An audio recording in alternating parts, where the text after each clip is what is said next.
Welcome. This is the Free Market Roadshow, probably the largest annual series of public conferences on economics. Remarkable experts are discussing the challenges and providing libertarian solutions to today's problems. Organized by the Austrian Economic Center in cooperation with select institutes, universities and think tanks, the Free Market Roadshow tours all over Europe. Today we pay a visit to Podgorica.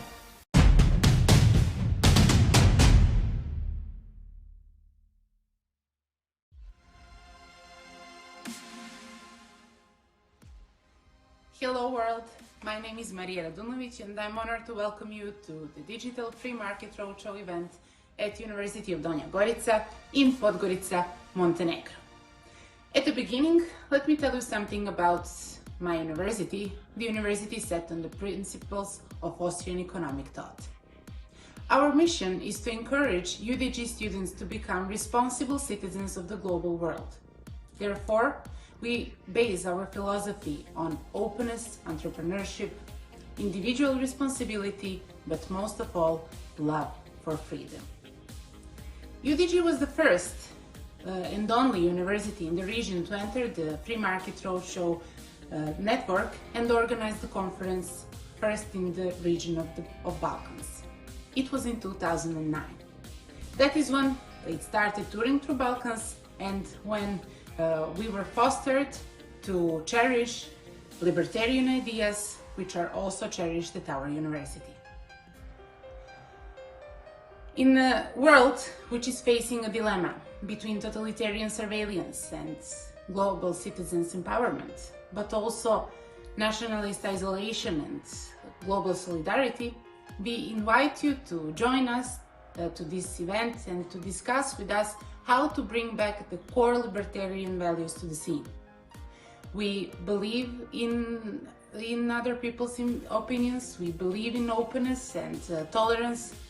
We are tolerant to others and their opinions, but most of all, we believe in kindness of human heart. That's how a true libertarian looks like. Follow us for more information on the webinar. Bye.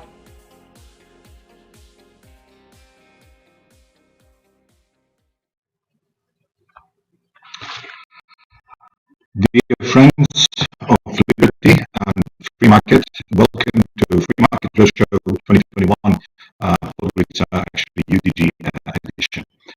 As distinguished colleague Marija said previously, UDG is being hosting Free Market Roadshow since 2009, so 30 years with me. Is it working? Shall I continue or start all over? Okay, I'm glad you hear me. So, dear friends of Liberty and Free Market, welcome to Free Market Roadshow 2021, UDG edition, Podgorica part. As dear Marija, my dear colleague said previously, UDG has been hosting this event since 2009, so 13 years in a row hosting the local edition of Free Market Roadshow. And we have been the first university from the region to become part of this important network when universities in the region are concerned. This is probably due to the high confidence and sincere friendship that UDG has with Austrian Economic Center and personally Dr. Kolm, but I also like to believe it is due to our devotion to free market, liberty, and encouraging the entrepreneurship in general. This year's topic is, for this edition, is encouraging entrepreneurship, and it's completely aligned with our aims and goals since 2007 and since our establishment. Professor Vukotic, since 1992, is being fostering and encouraging entrepreneurship in Montenegro.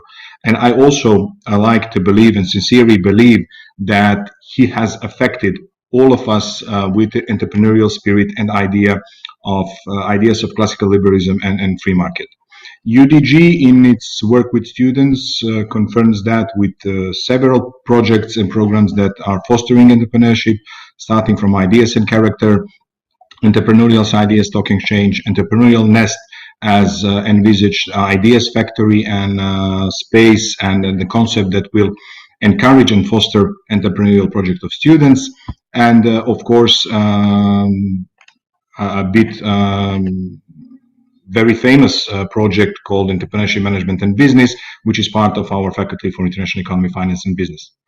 Personally, I'm honored to be again here, and I personally really love Free Market Roadshow, and I'm looking forward to next year's edition, which hopefully will not be fully digital, but fully normal as it used to be, and an amazing opportunity for all of us to network, talk, and exchange ideas and opinion. As today's agenda suggests and confirms, as well as keynote speaker and our both panelists will talk about encouraging entrepreneurship. Our keynote speaker and first speaker today is Lawrence Reed, a person devoted to liberty with different degrees in economics, history, and 2 honorary doctorates in law and public administration, which I believe all together confirms that he has different kind of skills that are necessary in order to successfully defend the ideas of free market and classical liberalism. He was a journalist. He used to be FEE president and president emeritus. He advised numerous different organizations. So I believe his advice will be beneficial today for all of us, and let's hear what Lawrence Reed will advise us on how we can encourage entrepreneurship. I'd like to begin my remarks by thanking my friends Britt Shear and Barbara Kolm of the Free Market Roadshow and the Hayek Institute for this invitation to speak to you today. And thanks to all of you who are listening in. Leonard Reed, the founder of the Foundation for Economic Education, famously summarized his philosophy in 2 words: anything peaceful. He didn't mean by that phrase that he was personally in support of every peaceful thing. Like Voltaire, he could disagree with you but still defend your right to say what you think. Leonard was saying, if an activity does no harm to the rights or property or lives of other people, you should be free to engage in it, even if some people don't like it. In other words, the law should leave peaceful people alone. Live and let live, as the old saying goes. This was a revolutionary concept 250 years ago, when governments meddled in every aspect of life. When the Enlightenment led to liberal ideas and policies, the result was an explosion in productivity and wealth that the world had never seen before. A key element in that explosion was private entrepreneurship, the freedom to take risks, employ and accumulate capital, create businesses, serve customers, innovate, and enjoy the fruits of one's efforts. The entrepreneur is the unsung hero of our high standards of living. The most amazing thing is this: all we had to do to get him or her to do his marvelous work was to leave him alone. One of the themes of this 2021 Free Market Roadshow conference concerns limitations on entrepreneurial freedom. I would like to address that in this talk, primarily in the context of something that entrepreneurship desperately needs: encouragement. Entrepreneurs see something that nobody else sees, and they possess the courage to act on it. They think big. They endure setbacks and failures, but they press on. The rest of us, I am convinced, do not fully appreciate the indispensable contributions they make to human progress. Without men and women willing to dream and take risks, life for the masses would surely still be, in the words of Thomas Hobbes, nasty, brutish, and short, just as it was for centuries until capitalism gave the entrepreneur a chance to succeed. Never underestimate the power of encouragement. Applied in the proper form at the right moment, it can accomplish remarkable transformations in both people and economies. Sometimes the best encouragement is a kick in the rear end. It might be what's required to stop bad behavior or to get a fool to use his brain for a change. However, the form of encouragement that I prefer as a first resort, whether I'm its recipient or its administrator, is illustrated in a true story involving a high school football game in late 2008. Sports writer David Thomas recounts it in his book, Remember Why You Play. Here's a summary. The Lions of Faith Christian High School in Grapevine, Texas, were set to play the Gainesville State School Tornadoes. The Faith Christian players had everything in their favor, including a guaranteed slot in upcoming state playoffs. The Gainesville players, by contrast, were teenage prisoners of a maximum security correctional facility. They had won no games and scored only 2 touchdowns all season. To date, they seemed to be losers in both life and football. But they boarded the bus for the 1-hour drive to Grapevine, and they did so with the lowest of expectations. Thomas writes, "The game was supposed to mean nothing. The game turned out to mean everything." With no fans, except for prison personnel, the Gainesville team members were accustomed to being outnumbered, outplayed, and outcheered until encouragement worked its magic. Faith Christian's coach, Chris Hogan, saw an opportunity to make a statement. With his guidance, the school treated the visiting team as if it was the home team. As Gainesville players entered the field, Faith Christian parents and students waved a Tornadoes banner to welcome them. Then about half of the Faith fans and cheerleaders, Thomas reveals, moved over to the visitors' side of the stadium and cheered the Gainesville players throughout the game. Parents of Faith players were encouraging kids they did not know to tackle their own sons. Though the prison team did not win the game, its players scored 2 touchdowns and played their best of the season. Guess what happened next? After the game, the teams met at midfield for prayer with Faith fans standing all around. Mark Williams, the Tornadoes coach, asked if his quarterback could pray. In a simple manner, but with heartfelt depth, the player thanked God for things easily taken for granted, from the sun coming up that morning to the opportunity to play football that night. There was one thing, however, for which he said he did not know how to express thanks, because he never knew that so many people cared for him and his teammates. In a small Grapevine, Texas stadium that evening, tears flowed freely. Nobody felt he was a loser. Lifelong friends and memories were made. Spirits and standards were lifted. Effects of that moment will resonate in many lives for years to come. Word of what happened quickly traveled across the globe. For months, stories of it appeared in papers from Britain to Australia, likely inspiring millions. All from a little unexpected encouragement that didn't cost anyone so much as a penny. The late author Leo Buscaglia was right when he said, quote, "Too often we underestimate the power of a touch, a smile, a kind word, a listening ear, an honest compliment, or the smallest act of caring, all of which have the potential to turn a life around." As an economist, it's natural for me to find connections between what works on a micro level and what works for society at large.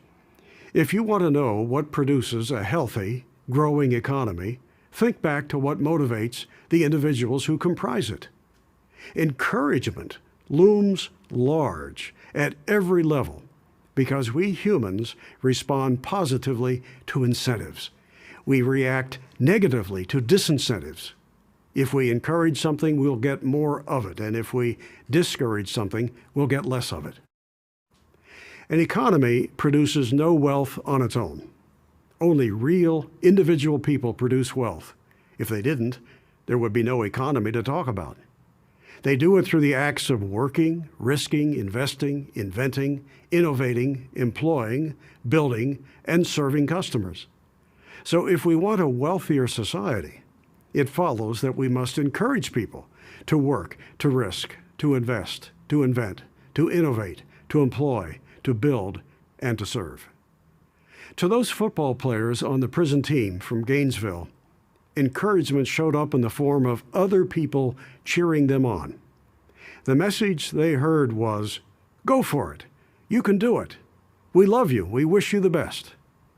How well would they have performed on the field if instead the message was, "Losers, you're no good. Go back to prison"? Now you know why more than a few American entrepreneurs found it demoralizing a few years ago when President Obama denigrated them with the thoughtless sneer, "You didn't build that." In so many tragic ways all over the world, governments smother wealth creators in discouragement. They denounce them as greedy and punish them with high taxes. They drive them off the playing field. In socialist Venezuela, for instance, every conceivable discouragement crushes those who work, take risks, invest, invent, innovate, employ, build, and serve. Freedom to do those amazing things is replaced by politicians barking orders. Only a moron should be surprised at the disastrous results. If you can see how encouragement made a difference in that Texas football game, you can surely understand how vital it is in our economic lives as well. When the world finally embraces this truth, entrepreneurship will blossom and poverty will become something you have to learn about from history books. Entrepreneurship is one of many wonderful things that spontaneously, with no government commands necessary when people are free, where freedom reigns. So it would seem more than a little appropriate for me to work toward a conclusion by summarizing just what freedom is all about. More than a half century ago, Ronald Reagan warned us with these prophetic words: "Freedom is never more than one generation away from extinction." We didn't pass it on to our children in the bloodstream.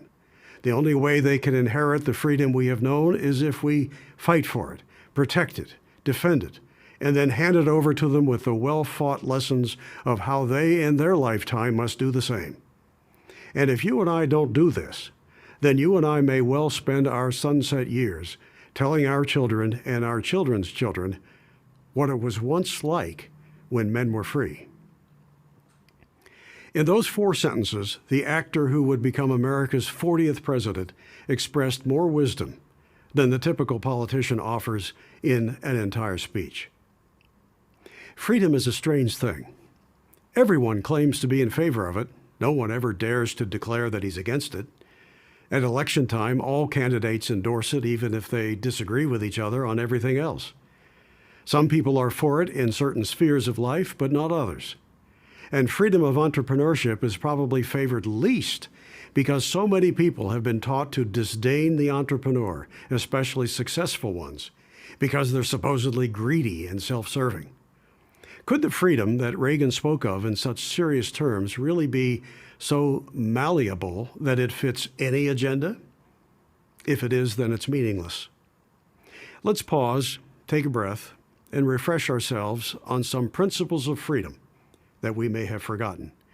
Here are 9 of the most important. 1. Freedom is your birthright. It's yours from day one by virtue of who and what you are, a unique being endowed by nature and nature's God with the right to exercise that uniqueness through the choices you make. It remains forever unalienable unless you forfeit it by depriving another person of his or her birthright. Freedom is an inherently universal birthright, meaning no one is granted superior status to run around and tell everybody else what to do, other than, say, a parent's right to raise a child to independent adulthood. Freedom is routinely suppressed and abused, but that sad fact does not invalidate your right to it. It is not something you're entitled to only if politicians decide to give it to you. Number 2, freedom doesn't mean you get to do whatever you want. It's not a blank check. As the old saying goes, your freedom to swing your fist ends where my nose begins. You're not free to enslave or assault another sovereign human because doing so would violate the same right to freedom that all peaceful, rights-respecting people possess. 3, freedom is not automatic or guaranteed. We live in a dangerous world full of people who will be happy to deprive others of freedom for all sorts of deplorable reasons, such as lust for the limelight or power, expediency, short-term and selfish benefit, you name it. Most people who have ever lived, in fact, lived as slaves or serfs or subjects who feared the disapproval of others in power. So achieving freedom and sustaining it demands knowledge, vigilance, and courage. 4. Freedom can be voted away. Might doesn't make right, which is another way of saying that a majority doesn't sanctify wrong. Don't use democracy as a cover for evil that you would never endorse if your neighbors ganged up and did the same thing to you. Remember that Hitler was elected.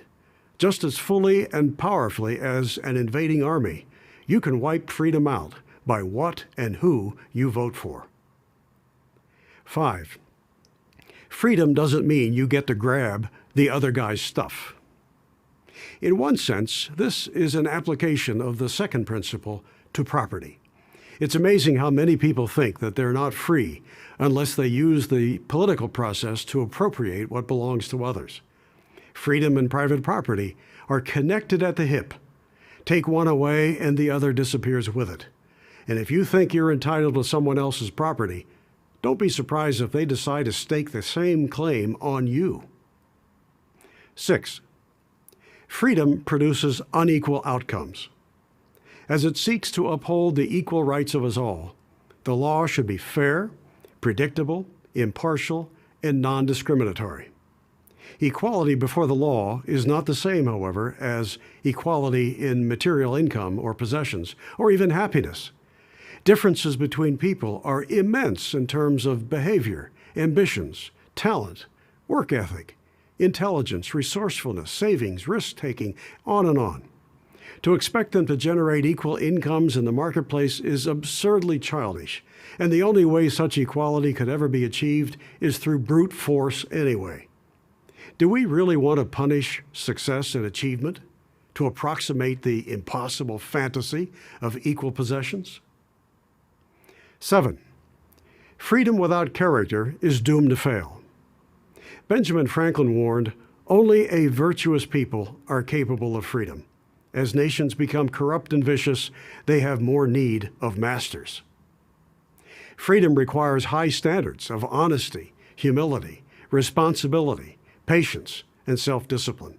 No nation ever lost its character and kept its freedoms. 8. The freedom to be an entrepreneur is no less important than any other freedom.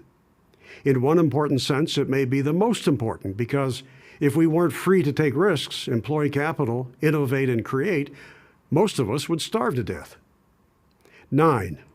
Freedom is what makes life worth living. Imagine life without freedom, with some Orwellian big brother spying on you, telling you what you can and can't do at every turn, and stomping on your rights to life and property because he feels like it. You wouldn't actually be living your life at all. Big Brother would be living his life through you, and that's what it means to be a slave. So let's rededicate ourselves to these common sense freedom principles. Let's remember that a little encouragement goes a long way. Discouraging entrepreneurship with a climate of repression and arrogance may be appealing to the short-sighted and to the power-hungry, but it should be an enemy to all decent people who want peace, freedom, and prosperity. Thank you very much.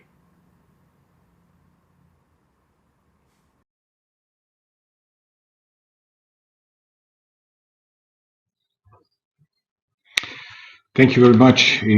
From my point of view, I think it was an amazing speech from dear Lawrence Reed, and I was really honored to listen to this speech at this occasion, and I'm looking forward to more such speeches. Now we are going to our panel, and I have an amazing opportunity and honor to announce our first panelist and speaker, Dr. Barbara Kolm.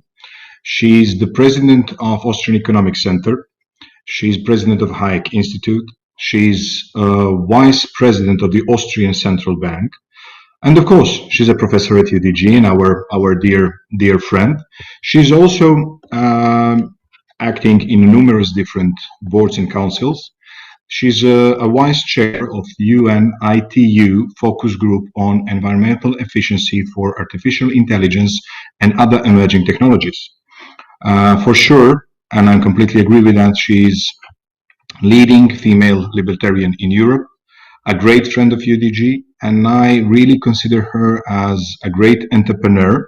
And I'm sure that from her own experience, entrepreneurial, professional, teaching, and every other form of experience, she will give her insight how we can encourage entrepreneurship in the society, in education, and within our overall culture. Dear Dr. Kolm, what would be your introductory statement? The floor is yours. Thank you very much, Professor Jovetic. It's a pleasure to be again at UDG and to discuss encouraging entrepreneurship with you in the context of the so-called Corona crisis and economic consequences for our continent. So what Professor Larry Reed just mentioned is wonderful because he provided us the foundation for entrepreneurship. And the foundation is actually freedom. If we are not free, whether it's individuals or as entrepreneurs, we will not get anywhere. So we have two things to consider when we discuss entrepreneurship. One is the framework, which is provided by our political leaders and by the respective countries we live in or continents we live in. And the other one is the right mindset. There are individuals who are born as entrepreneurs, but there are also individuals who, of course, can learn those skills and adapt over time. So what one definitely has to have in mind is one has to be able and willing to take risks, and one has to grab the opportunity. Those are two things that one as an individual has to have once you discuss entrepreneurship. And I will go back to the setting the right framework. Before I do so, I would like to take another step back to what with Larry Reed started. He said he was talking about the enlightenment principles.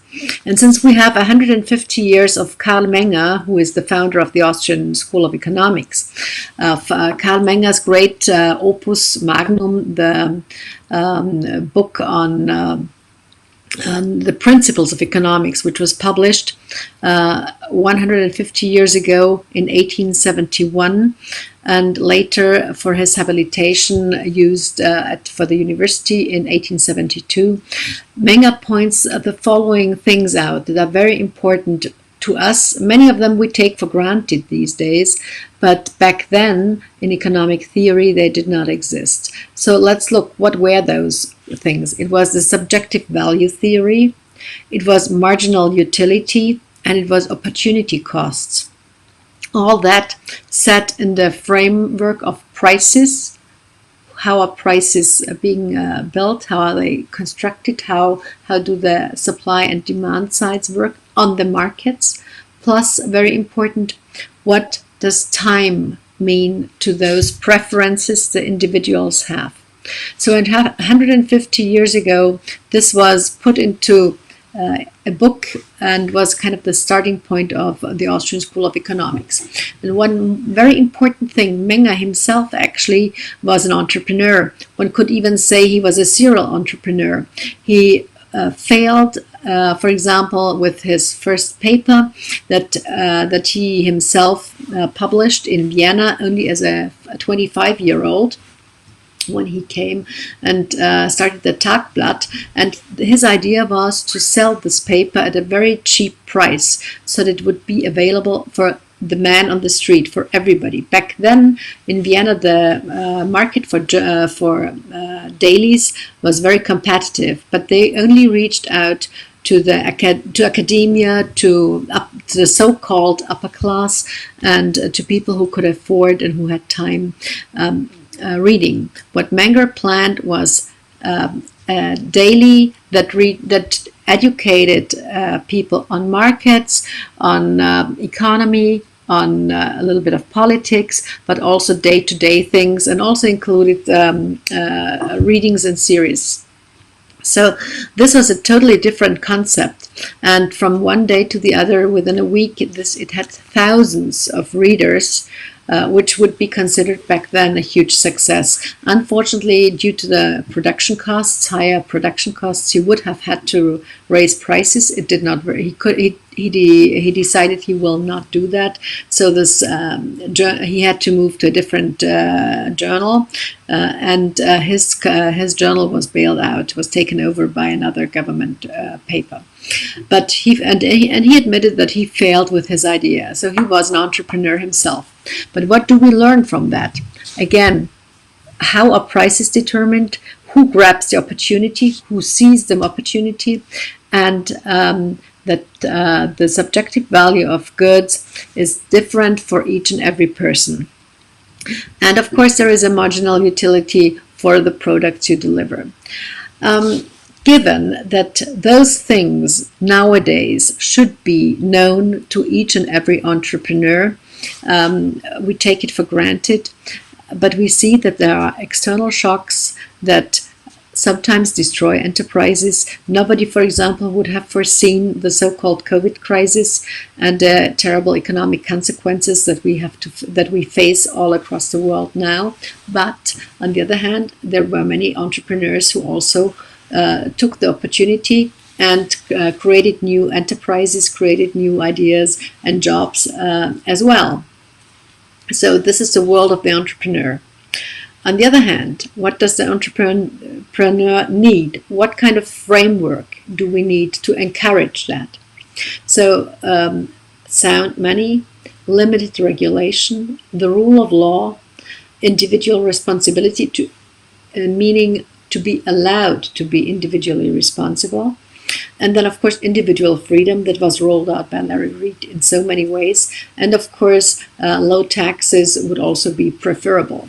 So there are many things that government or our governments, the European Union or our national and local governments have to provide in order to foster and allow this entrepreneurship, to encourage entrepreneurship. But as I mentioned before, there is the individual who has to have the right mindset, who has to be risk aware and who grabs the opportunity. So there are places where you can educate those people, those individuals, such as UDG, where you learn the skills that help you to become a more successful entrepreneur and that provide you with the right background and to help you network and to get those needs that you need to have as an entrepreneur going. One thing that you as an individual need to know: trial and error. Never give up, never give in. Consequently follow your path and look at the goal that you have in mind. Also keep in mind that you have to know that competition is a discovery process, as Hayek already told us and that you have learned at UDG. And then, of course, competition derives advancements, provides innovation and provides growth. And without those goods, without growth and without innovation, our societies would lose out. In other words, we need entrepreneurs to provide a sound and solid society, to have everybody safe and prospering and well-being, of course. In other words, without an entrepreneur, without an entrepreneurial society, we wouldn't go anywhere. That's my first remarks. I'm looking forward to hear what Per will say, and then looking forward to the discussion. Thank you, Ivan. Thank you very much, Professor Kolm. It was a pleasure, as always, to listen to your speech. Now we have our second panelist, Per Bylund. He's Assistant Professor of Entrepreneurship. He's a Mises Institute Fellow. He's Associate Editor of Journal of Economy and Public Policy, and also Quarterly Journal of Austrian Economics. He also writes for the Entrepreneur magazine. And among his several books, he already wrote in N2 that are in the pipeline, to be said. One really struck my mind, its title and its message. The book is called The Seen, the Unseen, and the Unrealized: How Regulation Affect Our Everyday Lives. So I believe that dear Per will address in his speech how these regulations are affecting to encourage or unfortunately discourage entrepreneurship. Per, your introductory statement, and the floor is yours. Thank you so much. Thank you for having me, and thank you for that kind introduction. I do want to address the regulation a little bit. I think as libertarians, we are already aware that regulations are a burden on entrepreneurs, and that regulations, in a sense, force them in the wrong direction. What I wanted to focus on, however, is the balance with what Barbara was talking about and what Larry was talking about, the encouragement and the freedom necessary for entrepreneurs to do what it is that they do best. And we do want to encourage entrepreneurs, which regulations, it's the very opposite. It discourages entrepreneurship, it discourages risk-taking, it discourages creation, it discourages all of those things that we want people to do and that we benefit from as well. Now, encouragement is important in the sense that Larry talked about, encouraging people to do the right thing, morally, ethically, and so forth, encouraging people to take that step, to tell them that you can do this, and tell them that, yeah, this is a good idea, if it is a good idea. But that does not mean that we must also encourage them in terms of finances or through public policy. And there's a important balance to be struck here between discouragement and encouragement and too much encouragement, which means special favors. Now, if we give entrepreneurs special favors, as Larry said, if you subsidize something, you get more of it. Well, if you subsidize entrepreneurship, you do get more of it. But entrepreneurship is not something that is only good and always good. So if we encourage entrepreneurship and encourage entrepreneurs to start businesses and give them extra money and give them special favors to start certain types of businesses, we will get a whole lot more of that. But as Barbara stressed, there is a balance in the marketplace, and we need real market prices for entrepreneurs to do things for us, for the consumers. Now, I usually say that entrepreneurs are in the business of creating our tomorrow. Their role in the economy is to take what is today, imagine what could be tomorrow, and make it happen. Now, very often, what they imagine is impossible, or it might not actually turn out as well as they had hoped. Consumers might not actually like it. But for some of them, it's very successful. And when they are successful, it means that they have produced something that consumers wanted more than anybody else was able to imagine. And that changes the market. It creates a different type of market, as we've seen with many examples, like when Apple released the iPhone, nobody uses a flip phone anymore, or very, very few. Instead, it's a new standard, which has created new behaviors, which has created a new type of world where we can live our lives much more fully because of this innovation. And we have seen many of these innovations throughout history. And the problem here is, of course, if we encourage through government the wrong type of actions, we will get much more of that, which might be something that does not actually benefit us compared to what we otherwise would have gotten. So what I stress in the book that you so kindly mentioned, the unrealized is my addition to Bastiat's The Seen and the Unseen. And the unrealized is what we did not get because of regulations. So we have the seen, which is, well, everything that is going on around us. The unseen, which is what did not happen because of some effect, some distortion, some regulation. And then we have the unrealized, which is all those opportunities that would have been possible, that would have been available, that would have been there had there not been a change. So in that book, what I do is talk about how regulations affect the economy, the economic structure long term, meaning that the opportunities for entrepreneurs are different depending on what entrepreneurs and consumers have done before. Another way of saying this is that if you regulate the economy and thereby place an additional burden on certain types of actions, it means that whatever they would have done in that space will not materialize, it will not happen, meaning that no one else can build off of that which did not happen. In other words, we get a blank spot. We get an underdeveloped or undeveloped part of the market that might have benefited consumers, and that completely distorts the economic structure. Now, this, of course, means that certain entrepreneurs who would have been able to benefit consumers greatly are unable to go ahead with their projects. They might not even see the projects. So as Barbara mentioned, entrepreneurs see opportunities, they imagine new ways of doing things, and they take risks. Well, they take risks starting with what they see around them, starting what is available to them, but they cannot if that has not been created.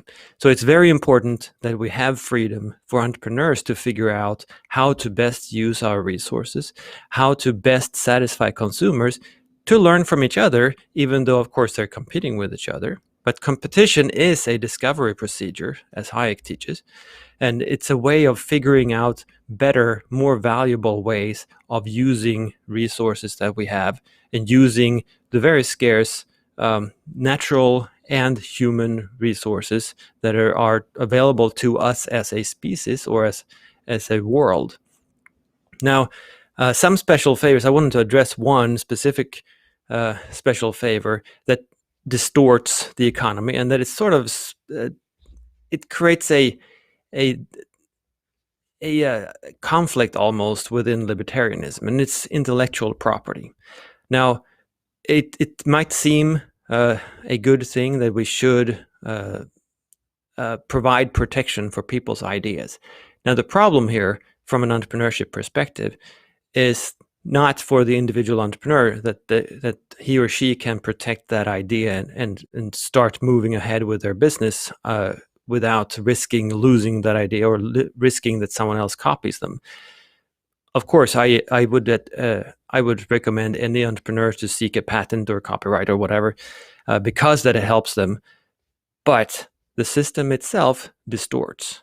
Now, it distorts in the sense that entrepreneurs do not need to be real entrepreneurs anymore. What I mean by that is that, as I said, entrepreneurs are in the business of creating our tomorrow. They will need to figure out what to offer to consumers in the future, and they will need to figure out whether consumers will want it, and they will need to figure out both the competitive situation, how are they going to be better than other entrepreneurs whom they have no idea what they will offer, and how are they going to satisfy consumers.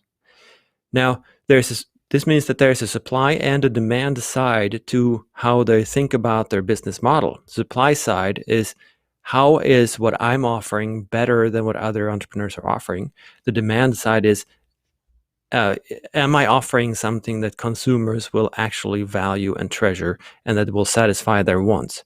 What a patent does, what intellectual property does, is say that, well, the idea is protected, so it doesn't really matter how you go about doing it because no one else can do something similar. Which means you are, in a sense, relieving the entrepreneur from that supply side, from the competition. So all they need to do is satisfy consumers. They do not need to satisfy consumers more than other producers of similar things, because other producers have been outlawed to do that. Now, this, of course, creates distortions because we end up with products and services that are not as valuable, and we have fewer choices available to us as consumers because of these special favors handed to entrepreneurs by government. Now, the problem for entrepreneurs is not coming up with a new idea or a good idea or that unique idea that will give them automatically $1 million. The problem for entrepreneurs is bringing that idea to market and making it valuable to consumers. In other words, what they're doing is not figuring out the idea. It's figuring out how to make that idea of use to consumers. And in that process, you can't really copy. You can copy the idea, but you cannot copy the implementation. So in order to have a prosperous society, we need to let entrepreneurs let them be free and try all these different ways of doing things. And there are many ways you can go about this. And entrepreneurs have very different personal views of how to bring an idea into the hands of the consumers through a good or service. Now, and I think any I think we can all agree that special favors and will distort the market economy, and it will change how consumers, what consumers have to choose from.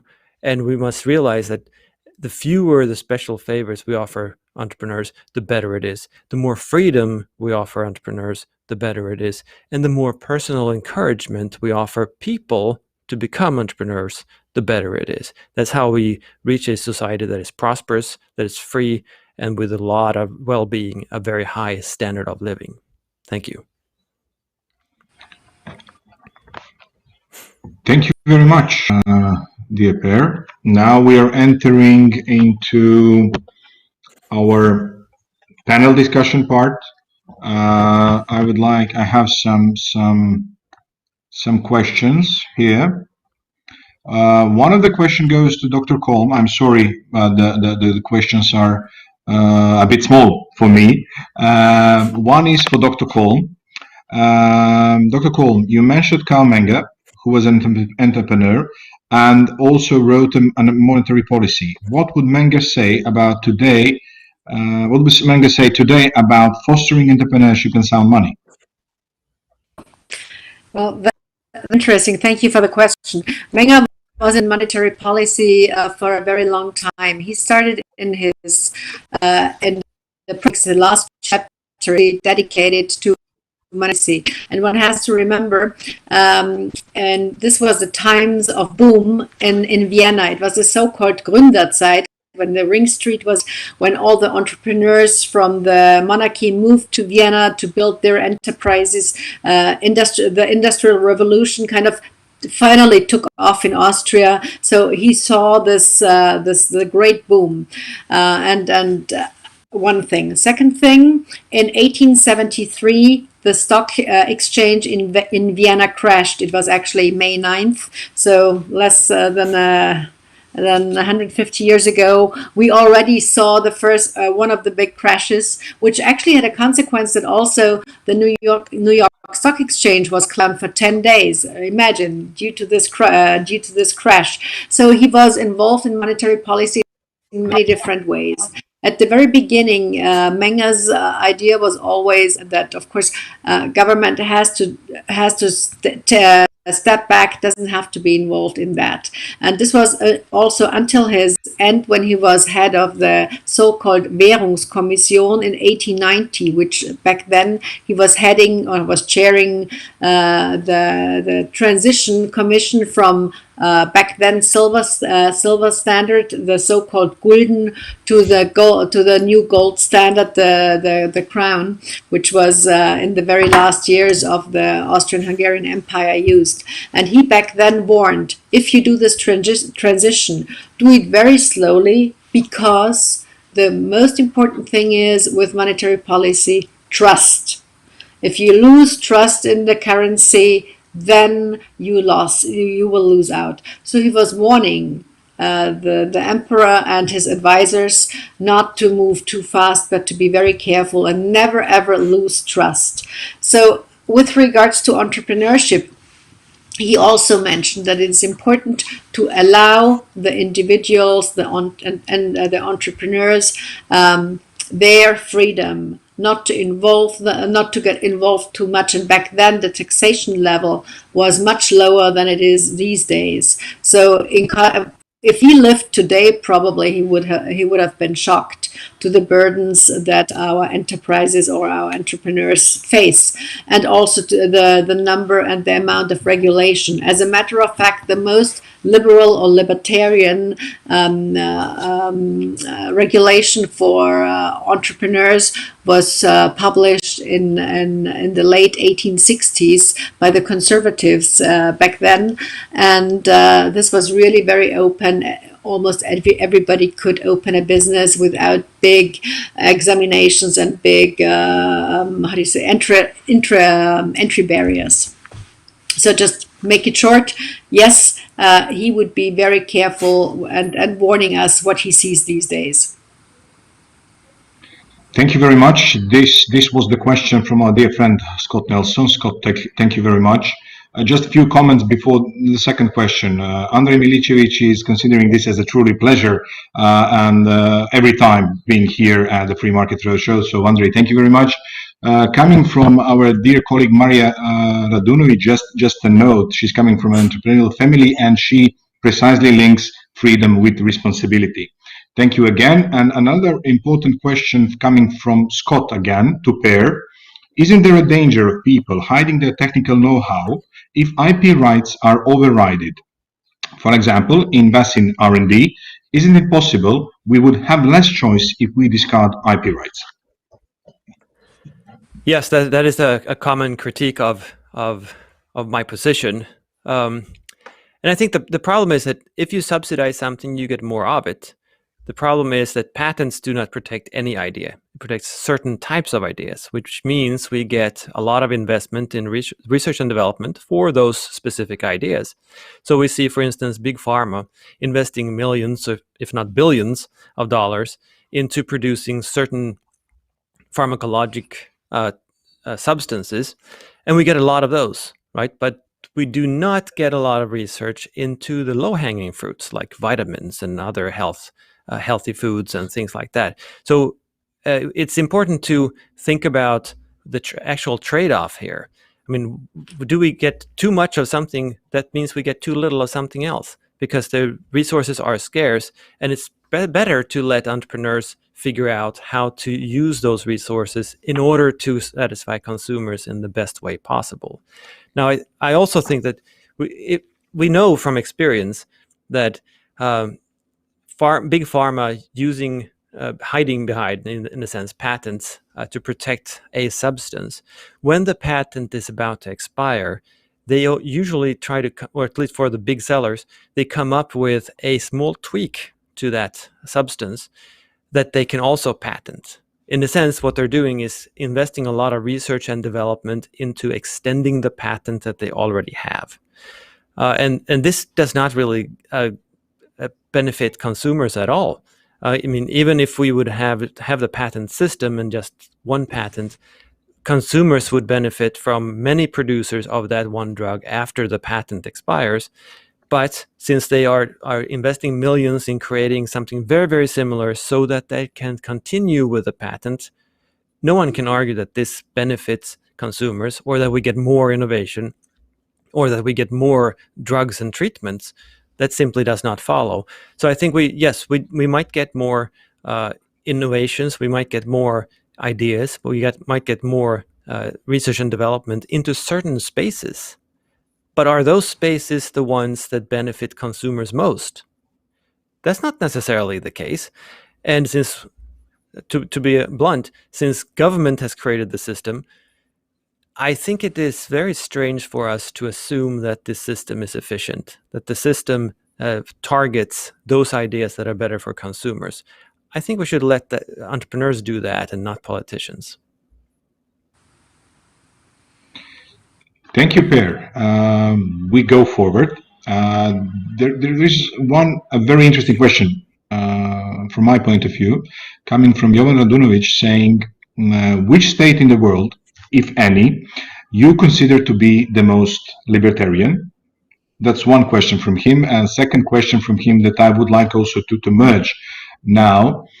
Do you think anytime soon we could have politicians such as Ronald Reagan or Margaret Thatcher that could reverse constant increasing trends of state intervention?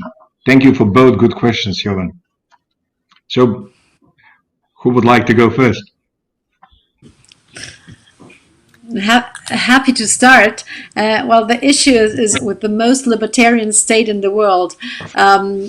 If you look at the indices of economic freedom, they of course do not comply with other indices where other countries might be number one. And of course, if we look at who is on the index of number one, you also have to take into consideration democracy. We want, I think, if we want a libertarian state, a pro-market state, a state that allows entrepreneurs and individuals to live and act freely, I think we need democracy as well, and we need the rule of law. So from a theoretical point of view, if you look at what had happened a long time ago in Singapore,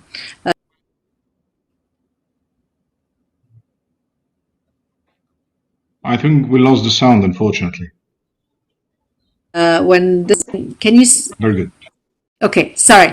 So to put it frankly and very clear,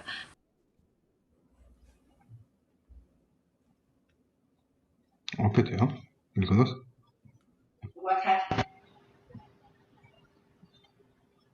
Per, do you hear?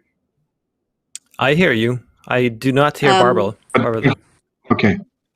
Barbara, sorry, we have some issues hearing you. okay, why doesn't Per go ahead, and I hope that that it will work out again. Okay, we will get back to the countries. And Per, please, what do you think about Reagan, Thatcher? Are there any political figures that can be set and come back? Right. So, I mean, the first question is, which country is the most libertarian? I think that the proper way of phrasing this is, which country is least non-libertarian? Because we don't really have any libertarian countries.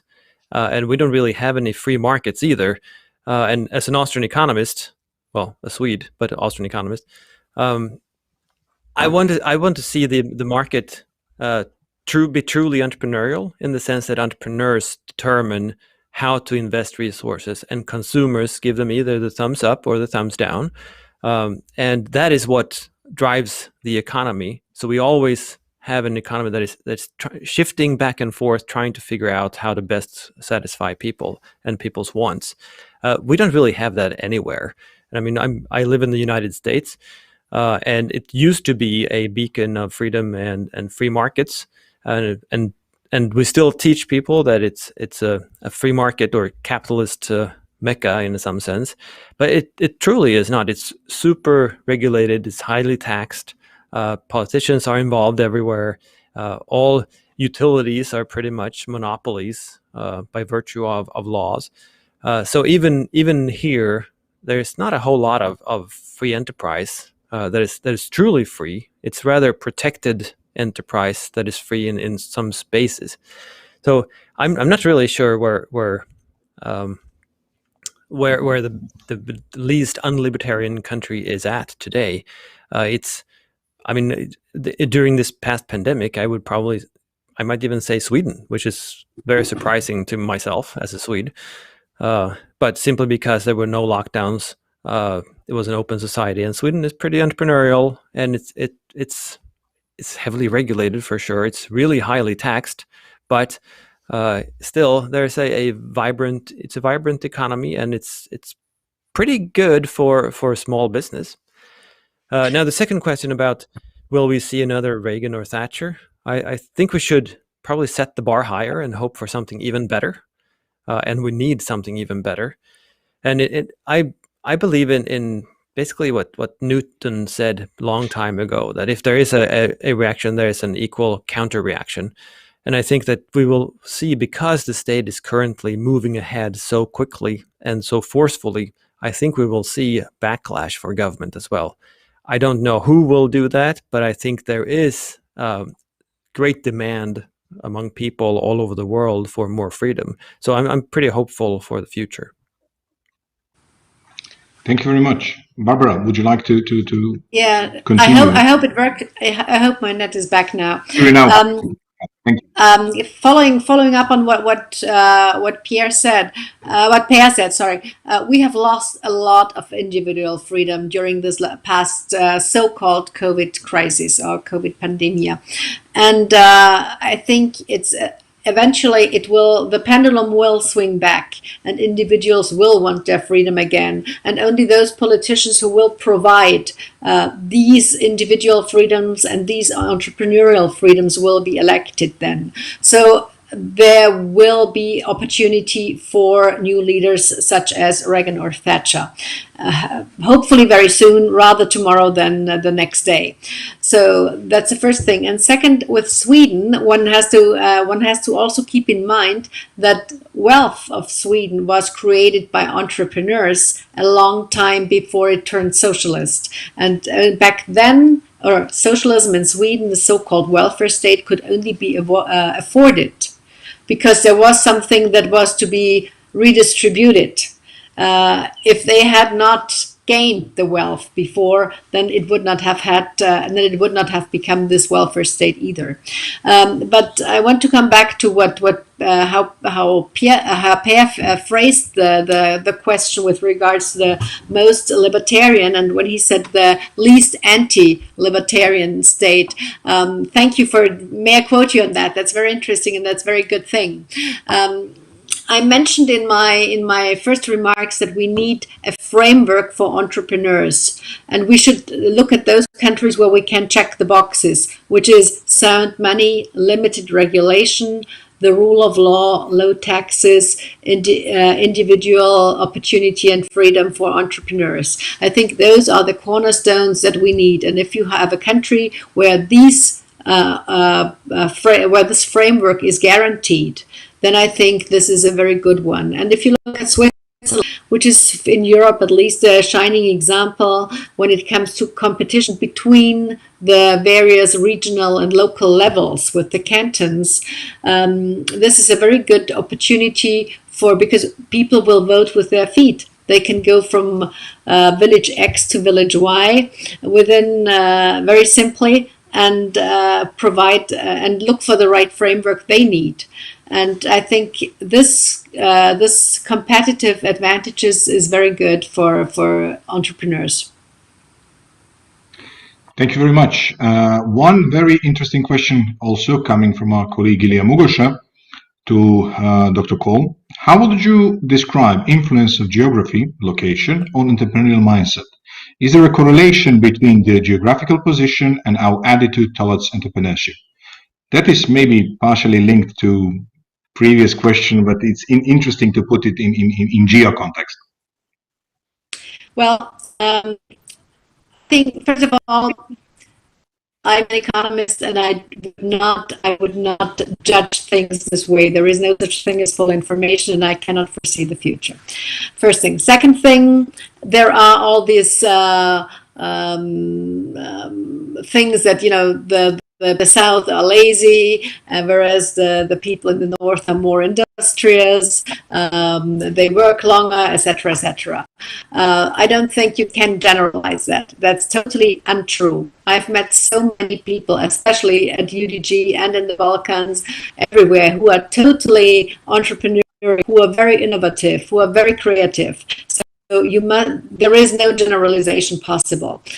The thing is, if they are provided with the right framework and the right opportunity, people will go for it everywhere, no matter whether it's South Africa, whether it's Latin America, whether it's Russia, whether it's Montenegro or the Southwest Balkans. You find it everywhere, and so there is no generalization possible. Definitely not. Thank you. Per, do you have anything to add on this question? Well, I wanted to add my support for Barbara's answer. I mean, you can't really generalize that largely over huge areas or even cultures. I mean, what you can say is probably that some cultures have values that are more encouraging for entrepreneurship than other cultures, perhaps, and that you have traditions that are different in different places. But it's not the case that everybody in an area that is in one culture or one tradition agree with that, right? So you can still have people who are very entrepreneurial in a culture or tradition where there is not a whole lot of entrepreneurship, and vice versa. So you really can't do that. And I think we as libertarians and as Austrians should look to the individual and what individuals do. And individuals are different. And at the same time, individuals are very much the same. We're all people. And we all have the ability and the capability to imagine the future and to assume risk and try to create a better tomorrow. And I think that is all, no matter who you are. Thank you. We at the UDG are quite famous regarding the punctuality. And unfortunately, despite the numerous questions that we might have today, and maybe we still have them, we need to close today's panel. But as I have 2 minutes at least, I will use it first of all to thank to organizers. Second of all, to thank to all our 3 speakers today for their amazing insights. And from my point of view, I have written down, and I will read several insights from all 3 speakers that, from my perspective, points out some of the most important lessons from today's talks. I'll start with message number 1. Start with small encouragement, smallest acts of caring, and goes all the way. Freedom is never more than 1 generation away from extinction. It's a very warning but very true statement. Freedom as foundation of entrepreneurship, importance of framework and mindset. Always trial and error, coming from Hayekian philosophy. Then entrepreneurs imagine things and start new things. Freedom leads to competition, competition leads to discovery. And entrepreneurs are in business of creating our future tomorrow. All of these quotes from our distinguished speakers really points out the philosophy that this network is trying to promote, and things that we would like all to be changed, and that we're giving our contribution to be changed. One of the questions that popped out several times was what would be the suggestions for students. I saw them, but I want to send one message, at least for our students at UDG. One of the advice that you can follow on is think about business idea, apply to entrepreneurial idea stock exchange, or so-called Berza, apply for entrepreneurial nest, and try, make errors, and hopefully you will succeed, and you will be a success story that we will share. And from side of UDG, it is always our pleasure to foster and encourage entrepreneurship, at least because of the idea and the fact that UDG is probably the biggest entrepreneurial and the biggest game changer project in Montenegro, and I believe also in our region. It was my pleasure to be the moderator of this amazing event. Looking forward to 2022 edition, hopefully in previous normal conditions, live, to shake hands and talk about with a drink, and talk about on the margins of the event, as politicians used to say. And it is also my pleasure to know that the next Free Market Roadshow part of this edition will be tomorrow in Seville, Spain, starting at 5 p.m. So don't miss it, and see you next year.